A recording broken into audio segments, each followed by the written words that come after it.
Hi, I'm Veronica Johnson. Welcome to Baltimore Famous Media Expo. I'm a Google review analyst.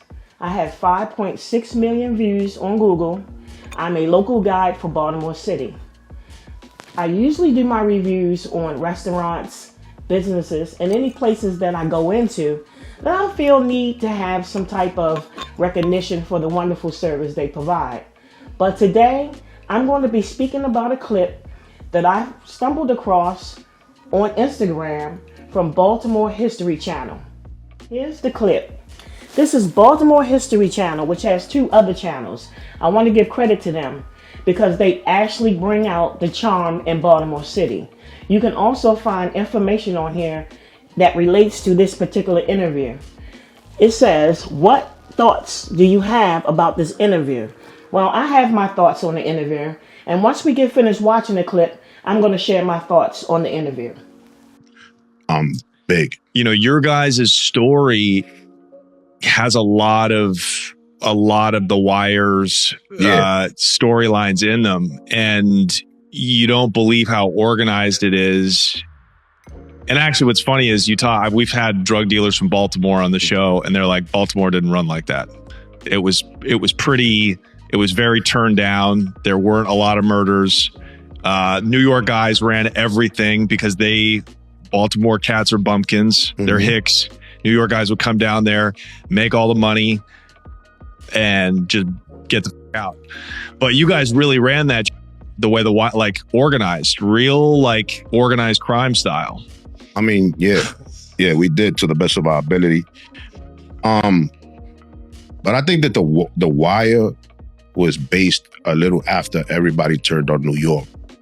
There was a time where you could go from New York to DC or someplace else and everybody be in awe with a New York person. Mm-hmm. Now you go to somewhere else and you're already suspect. They ready to blow your head off. New York is not really welcomed a lot of places because they feel that we was arrogant and we going over there to take over and all that. I never really was on the out of town hustling, but I could relate to why people probably started feeling bad because you going over there to take their money, their chicks, mm-hmm. and then you trying to talk down on these people. Mm-hmm. How you think they're going to feel? So once they started realizing that they could do that on their own, mm-hmm. they started killing us. Yeah. Now that we watched that clip, the gentleman from the Baltimore History Channel asked questions as to how we feel about that clip and the information that was put into the interview. So I'm going to give you a little history of what I know about Baltimore, living here from 1960 on up to now. So first I want to address that this clip speaks about Baltimore versus The Wire. The Wire was a movie series of different types of court cases, street cases, police reports collaborated together to create a series of entertainment. So even though the material was true and factual, it was put together and pieced together for a storyline. So when people see that, they tend to say, well, did those things happen in Baltimore? Yes, they did, but it wasn't in the way that they chopped it and pieced it back together for entertainment. Number two, we also had The Corner. We also had We Own This City.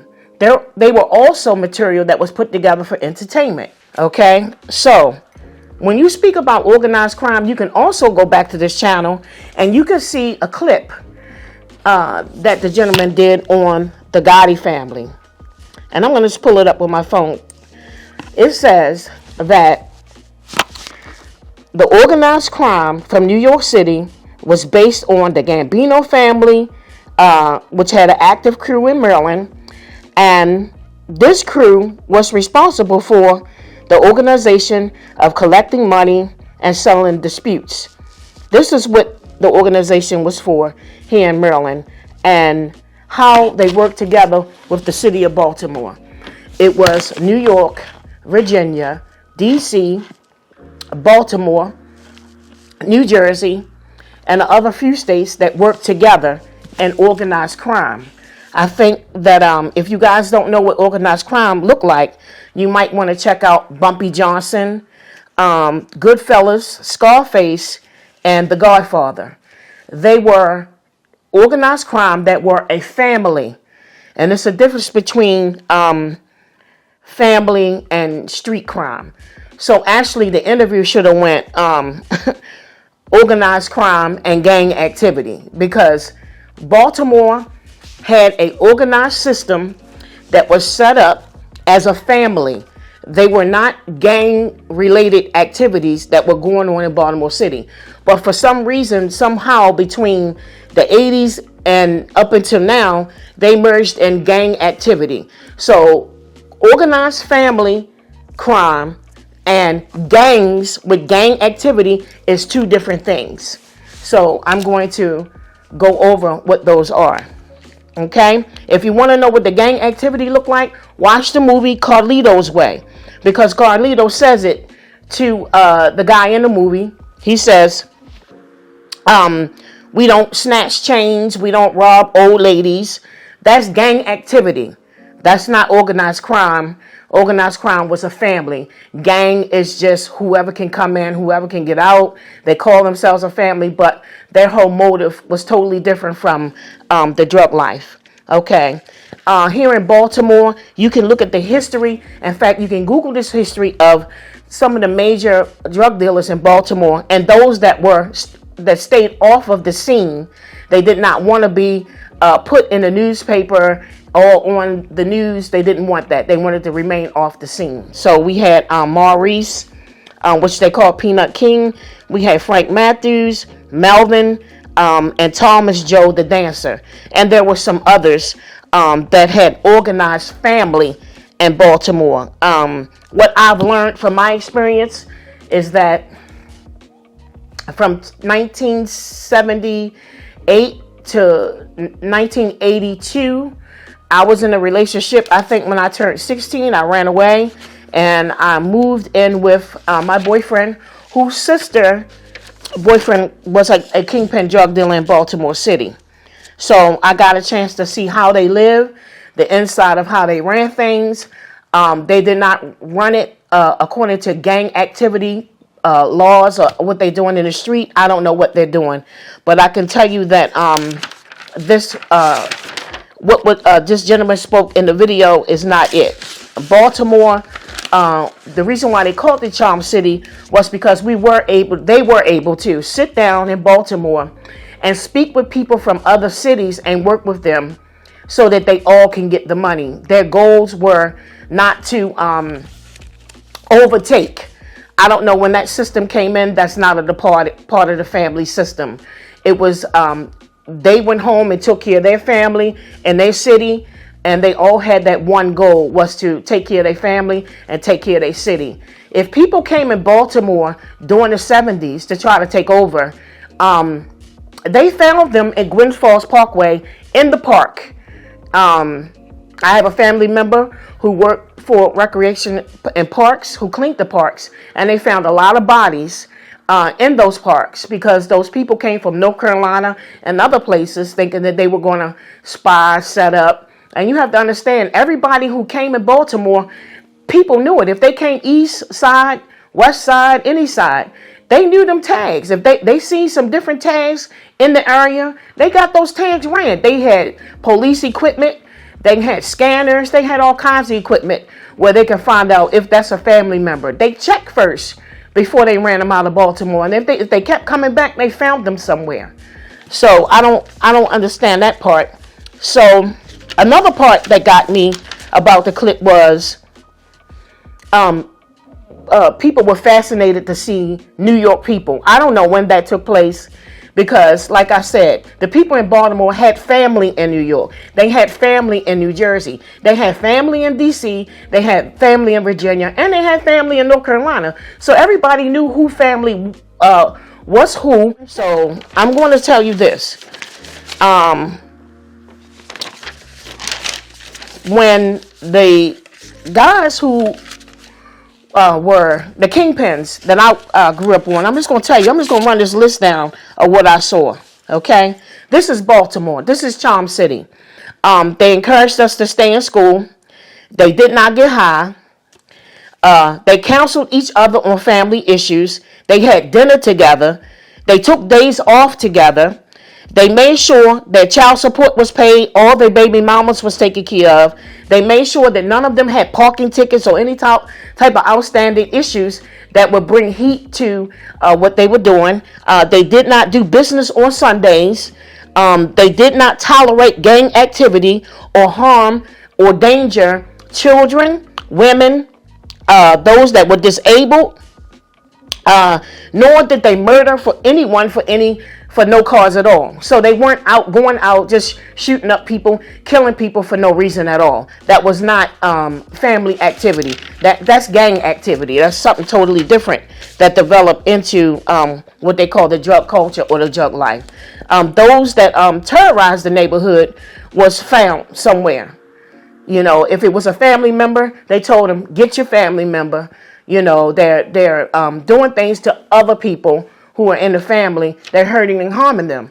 So if the family member, you know, didn't get checked, if they didn't change their ways, if they didn't change their behavior, they were found somewhere. The drug dealers or kingpin that I grew up with, they paid for people, family members to go to college. They paid for block parties and contests.